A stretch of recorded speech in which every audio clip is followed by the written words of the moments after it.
Bonjour, merci pour cet accueil, Dominique. Et Avec plaisir. bonjour à Vivre FM, bonjour à tous.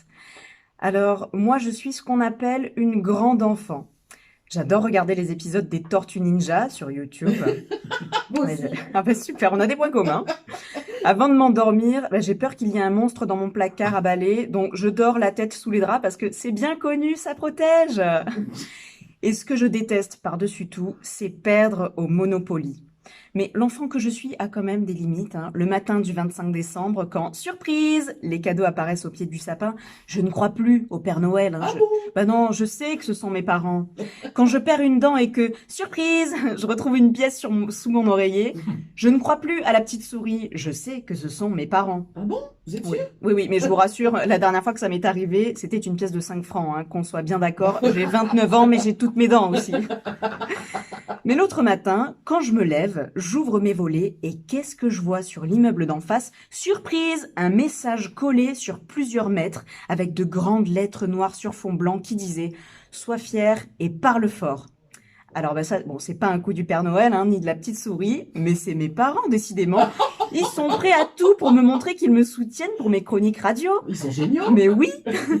Alors en allant travailler, je parcours les rues de mon quartier et je vois d'autres messages collés avec les mêmes grandes feuilles blanches, des messages du style «Il là-bas, appelle-la au 3919».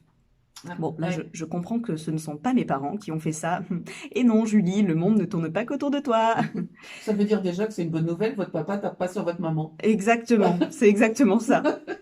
Alors, ce genre de messages, vous avez dû les voir, il y en a partout, dans Paris et dans d'autres villes de France. Ils sont collés sur les murs par un collectif de nanas qu'on appelle, attention, tenez-vous bien, les colleuses.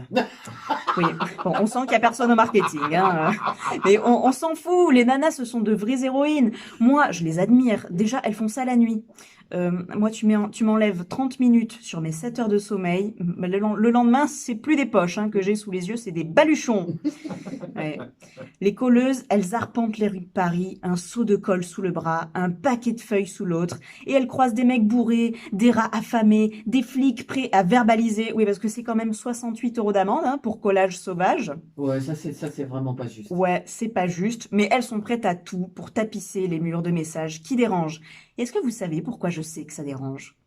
Eh ben parce que l'autre jour, en rentrant chez moi, que vois-je?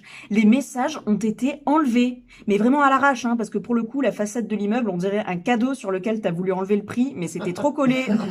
Donc ça fait un truc tout dégueulasse, à moitié Oh, arraché, ouais. Et puis 3 jours après, je me lève, j'ouvre les volets et surprise, les colleuses ont recollé le message suivant. bravo. C'est pas parce que j'ai apporté une capote que j'en ai envie. Là, on est sur du consentement, c'est du lourd. Et à ce moment-là, il y a un mec qui passe et qui dit à voix haute «Ah ben, je comprends pas pourquoi elle amène une capote si elle en a pas envie, mais c'est n'importe quoi!» Mec, quand t'es invité chez Tata Lucienne et que t'amènes le gâteau à la fraise, au moment du dessert, si t'as plus faim, tu vas pas le manger le gâteau. Ou alors, si t'as encore faim mais que le gâteau il te fait plus envie, mais tu vas pas le manger non plus. Et si Tata Lucienne elle insiste lourdement pour que tu le manges, allez, mais prends-en encore un petit morceau. Une petite peur, ça n'a jamais tué personne. Pourquoi te mènes un gâteau à la fraise si t'en as pas envie? Mais c'est vraiment n'importe quoi. C'est énervant, hein. Ouais, ouais, Eh c'est ben carrément voilà, énervant. la prochaine fois que tu verras une capote, j'espère que tu penseras à Tata Lucienne. Ouais. Est-ce que vous savez combien de temps a tenu le message sans que personne ne l'arrache? 48 heures. 48 heures. À chaque fois que les colleuses collent devant mon immeuble, 48 heures plus tard, il y a un relou qui passe et qui se dit «Oh non, je peux pas. Oh non, je peux plus voir ce message, je peux plus, il faut que je l'arrache.» Il se passe quoi dans la vie de l'arracheur d'affiches? Moi, je sais. Rien. Le mec, il est au chômage, c'est pas possible, il a que ça à foutre. Ou alors, lui aussi, il prend sur ses heures de sommeil, c'est pas possible. Et quand il rentre chez lui, l'arracheur d'affiches, il fait quoi? Il se met sur son fauteuil, sa femme lui apporte une bière décapsulée en lui disant «Chérie, tu as encore sauvé le monde.» Oui, oui, les colleuses ne gagneront pas. Et tant qu'elles colleront, moi, j'arracherai. C'est ça. C'est exactement ça, oui.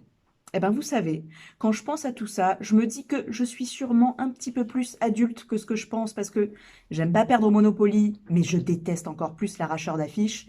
J'ai peur du monstre dans le placard, mais j'ai encore plus la trouille qu'on me force à reprendre du gâteau.